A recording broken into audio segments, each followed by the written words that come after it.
Hello guys and welcome to the next YouTube video. So in this one we are going to be talking about step loading and how to actually use it within Strongman. So what is step loading? Well, it's basically a protocol that you can use to basically get a load of volume on a specific area. That area is usually the weak area of a certain lift. So if it's pressing, normally it's triceps, or it could be the triceps area. If it's within your deadlift, we're going to go for the hamstrings, glutes, depending on where exactly the weakness is. You'll target that area with a supplementary accessory. You can use this protocol on your main lifts, but I find it works really well at exposing and putting a lot of volume into the weak muscles, which will be mainly targeted on the supplemental accessories. Couldn't even get it out then. Accessories.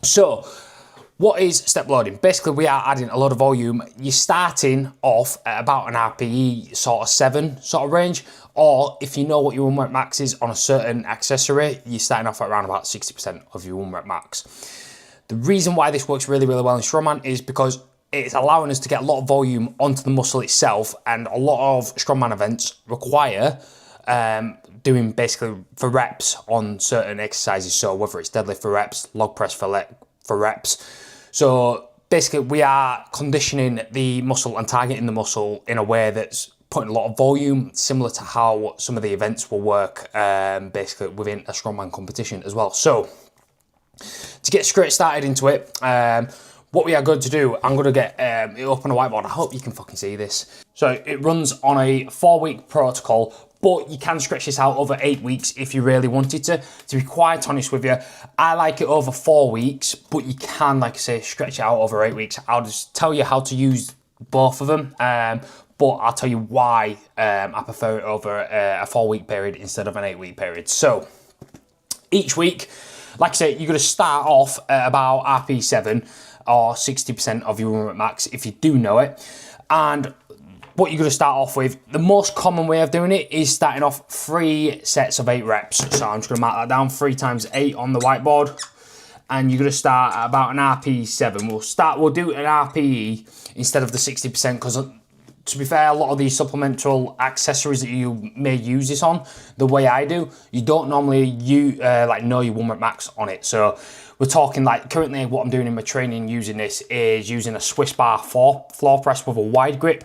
Obviously, I've never really done that to a 1 rep max before, so I ain't gonna know where I am in terms of the 1 rep max sort of mark, so I can drop down to 60%. So instead, built up to about an RP7 and then ran with that for 3 sets, 8 reps, just on there, do mind my writing, an RP7. So then, after we've done that, that first week should feel relatively like manageable, basically, is what we're gonna call that. So relatively manageable, not too difficult, not too hard.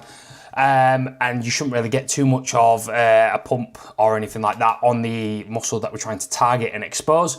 To be quite honest, it's just more of a familiarization sort of week where we're just getting used to doing the accessory instead of anything else, to be quite honest. So then week 2, what we're going to do is this is the beauty of step loading. So this is, in a nutshell, this is what step loading is. Each week you are adding a set but taking away a rep. So because we started off with 3 times 8, what we're going to go up to is 4 sets times 7 reps. So 4 times 7, just on there. What we're going to do for the load is we're going to go 5% heavier than we did on week 1. So plus 5%. Can't even do a percentage mark. But yeah, plus 5% for the load. So let's say we do 100 kilos on a RDL as the accessory that we're going to use in this example. For the first week we did 100 kilo. Second week we come add 5%. So I'm going to do some quick maths here.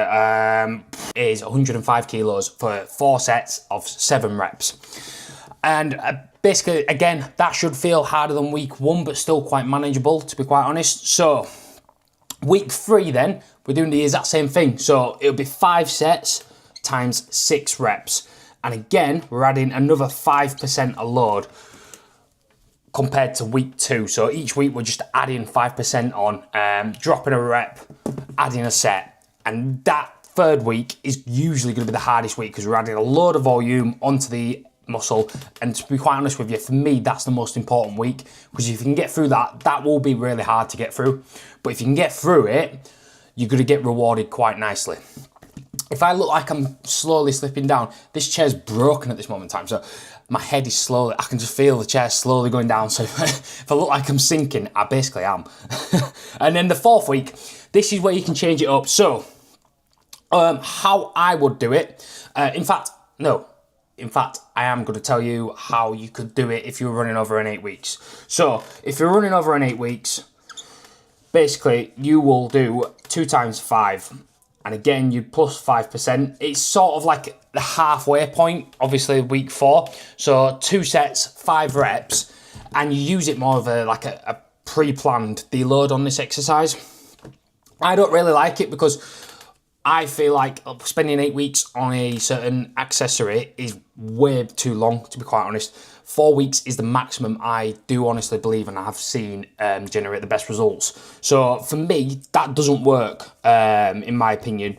You might be able to get it with a lot of newer, so if you're a lot newer to strength training and strongman training itself, you might be able to stretch the exercise and the accessory out for 8 weeks. I don't quite like it for a little bit more experienced people, which most strongmen usually are, a little bit more experienced, a little bit more used to lifting heavier weights and stuff. So how I like to run the 4th week is basically, it's going to be to build to a 5 rep max. So put it on there. So ignore the 5% because you're just having a little bit of fun basically on this final week. You're building up to a 5 rep max, and the reason why I like this is because, one, you get the strength element side of things to basically carry over into strongman nicely with the supplemental accessory. Accessory, I can't even say it now. But then you also get basically the benefit of and the funness of trying to build to a 5 rep max and see what you can actually hit on the certain accessory as well. So not only does it transfer really well over, it also gives you a little bit of something to look forward to and aim for over the 4 week period, especially if it's communicated well. So if you're told, if you as an athlete is told, look, we're going to do this for 4 weeks, it's going to be a lot of volume, might be difficult on the 2nd and 3rd week, but then on the 4th week, you've got something to look fun to because you're going to go hit and 5 rep max on this exercise. That's going to motivate you a little bit. It's going to keep you engaged over the 4 week period, especially with this accessory, because you're going to be looking forward to go hit a 5 rep max and see what you can hit on it. So that's how I'd run step loaded. Now, you don't have to use the reps and sets that we've got here. You can use a bit more of a strength based sort of reps and sets. So what I'll do, I'll rub all these out. So how you can start it off with is doing 3 times 5 reps. Obviously the starting load will be different if you are using percentages. So the starting load will still be an RP7 ideally, but obviously if you're using a percentage, it's going to change, which is why I don't like using percentages, to be quite honest with you. I like using the RPE so you can get a feel for the movement and see where 3 times 5 reps is roughly about RP7. Then week 2, obviously, again, it's same sort of principle. So we're going 4 sets of 4 reps on week 2. So 4 by 4. Like I said, this is the way to introduce it as a bit more of a strength sort of protocol instead of more volume, targeting a weak area. I'd maybe use this one more on the main lifts more than anything else because we're getting a bit more strength sort of focused. So then the 3rd week, we're going to go 5 times 3 reps. Again, adding a 5% load from the previous week. And like I said, the same principles, same apply. And then for the final week on this one, instead of going for like a 2 rep max or anything like that, I like to build to a 3 rep max on the final week. So you've got a lot of exposure at that 3 rep range from week 3. So then building for a 3 rep max is how I'd like to end that one. And that one will work really well on squats, on deadlift, on log press, any sort of overhead event. Works really, really well. Now you can use this on more specific events, say like the Atlas Stones or something like that. You can use it like that. To be quite honest, doing like 3 times 8 or anything like that on the Atlas Stones is a lot. So I'd maybe stick more towards this one if I was going to use it on the sort of like any specific events like sandbags or stones or anything like that. With like obviously farmers and yoke, you ain't going to use this type of protocol, but it works really well for a lot of like the static events, to be quite honest with you, more than anything else. So that's how you do step loading. Like I say, it's really, really good, transferring over to the like amount of volume that's basically required within Strongman.